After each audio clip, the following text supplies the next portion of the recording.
You're listening to The Moose and the Loose, your 10 minutes action-packed financial podcast with your host, Mike Yahoo.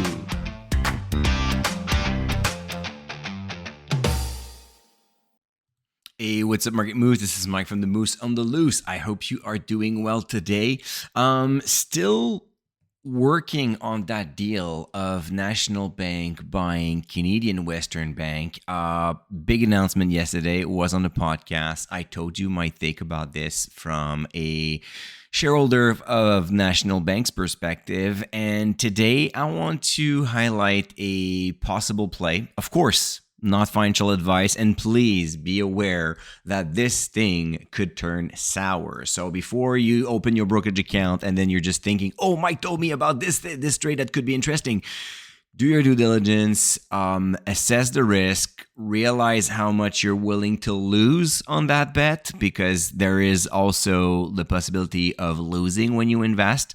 But here's what I did yesterday. So as you know, I have a Smith Madver account. It's a small account. Keep that into perspective. It has like $10,000 in it, like $10,500. Now it's worth like $11,000 with profit and dividend so far. But I mean, we're talking about $11,000. This Smith Madver account is a non-registered account that trades on margin. So this means that I can borrow on the stocks that I have already to seize an opportunity whenever I see one, as every month I put $500 into that account. But if I want to fast forward and boost a little bit my returns and make a trade that I like, I can actually borrow some money. So here's what I did. And it's super risky, and I just love doing that because it's fun, and I want to share my story here. I want to share my experience, and it's up to you to realize if you can afford to lose that money or not. On my side, I decided to take $1,500 and buy some Canadian Western banks yesterday at roughly $42. I'm going to explain you why, but first I want to explain the mechanics. So the mechanic goes like this. I can borrow money on my margin account, so I'm paying interest on that. It's $1,500. So it's $1,500. Not much compared to the rest of my portfolio. It's not going to make any difference if I lose that money. Most of the days, on the regular day, I will go up or down by more than $2,000 across all my portfolios anyways.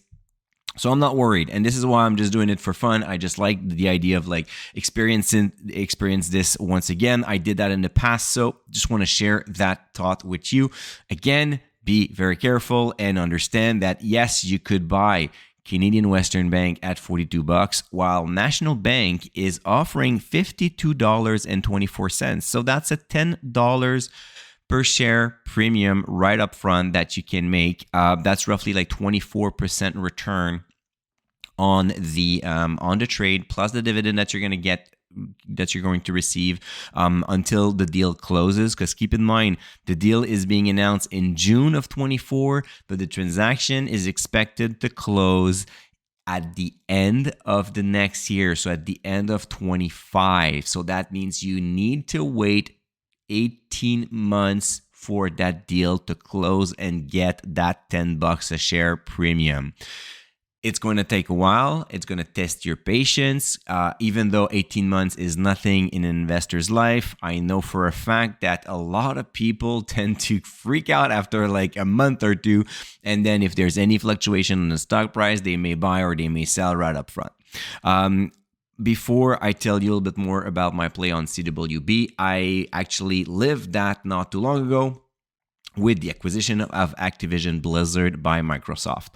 Funny story, at the end of 21, I look at my portfolio, I review it as I review my portfolio yearly, and I look at my largest holdings. Microsoft and Apple's are part of those, and at the same time, there's a major turmoil around bad management, sexual harassment, like a lot of bad things happening at Activision Blizzard. But I'm thinking, Activision Blizzard are making amazing games. They run subscription-based model on some of those games. They have like great partnerships with PlayStation and Xbox.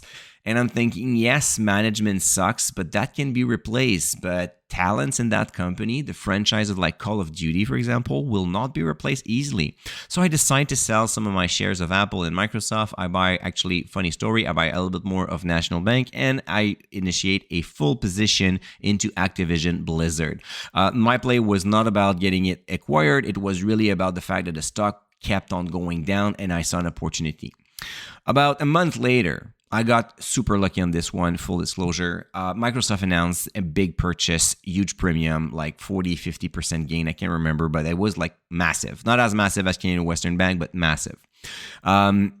So I decided to hold on to my shares because they popped and I was like super happy. But there was a play to be made because the investors, the market, were not sure that the deal could close. And for several months, Activision Blizzard, and I talked about that like lengthy, like on YouTube with my newsletter at Dividend Stocks Rock. I explained the trade and I told people you could make easily like 20-25% gain on this trade if it goes through. Because if the DOJ says no go, well, then that's it. The deal is done. Activision Blizzard stock goes down and then you kind of lose your money. So this is what I'm ready to do with Canadian Western Bank. For Activision Blizzard, it closed, it went well, but it took like 18 months at least to close. So during that time, I was just waiting and not doing anything else. So for CWB, this is what I intend to do. I mean, the stock trades at $42.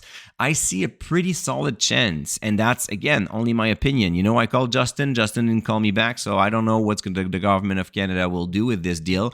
But I don't see this as taking away competition from the board. Actually, it's going to improve competition in Western Canada because now Canadian Western Bank will benefit from the full power of National Bank, which is a lot bigger, has more resources, a lot of expertise. So they're going to fight with kind of like equal weapons going forward, as opposed to right now, they're still a small cap with limited resources to fight against the big five. So I see that as a good thing for both the market and the clients, and also for National Bank, of course.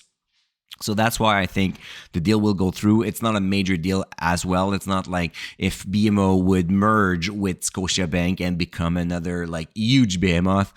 It's nothing like that. We're talking about like a 40 billion market cap company buying a 4 billion company cap with I mean, it's going to go up to 5 once they buy it, but you get the picture. So once again, I think it's going to go through, and that's why I'm willing to wait and sit on my hands for 18 months. But I know that it's not going to be an easy ride in the sense where I expect CWB stocks to go up and go down depending on the news, depending on the development. And I also may see the stock going back to that, like what it was trading around like $25-$26. So I could lose $15 a share. That is the risk. So the upside, it's already known. It's $10 plus the 3% yield that is paying right now for the next 18 months. Or it's going to go back to that $25 and I'm going to lose like roughly like $15, $16, $17 per share. And that's the bet I'm willing to make with a small amount. Like you have to consider that as well. But I just thought of talking about it a little bit more. There is also one more major reason why National Bank is making a great deal here, but I'm going to reserve that for my DSR members because next week I do have a private webinar with all my Dividend Stocks Rock members. They are allowed to ask me any kind of question, and I wanted to keep the good stuff for them because they've been loyal. I love you guys. I know that a lot of you are listening to this podcast, so you can get excited. Next Thursday, I am going to tell you the number one reason why I think National Bank made that move, and that is going to be major for them, and that will boost their growth. And I haven't seen anybody talking about it on Twitter, on YouTube, so I think this piece of information is going to be very exciting for you guys.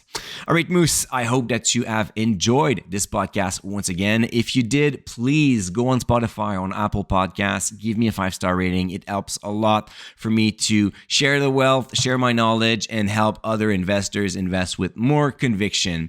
All right, Moose, take good care, and we're going to talk again tomorrow. Until then, don't forget to stay invested. Hey, welcome to the disclaimer. If you're listening to The Moose on the Loose, you cannot really expect me to give you buy or sell recommendation or financial advice, right? You're here for fun, you're here for information and some entertainment. But I am not your financial advisor, I am not your broker, so therefore I'm not liable if you're losing money after listening to the podcast. If you're looking for some advice, go see a professional. If not, you can enjoy the show and do your due diligence after it.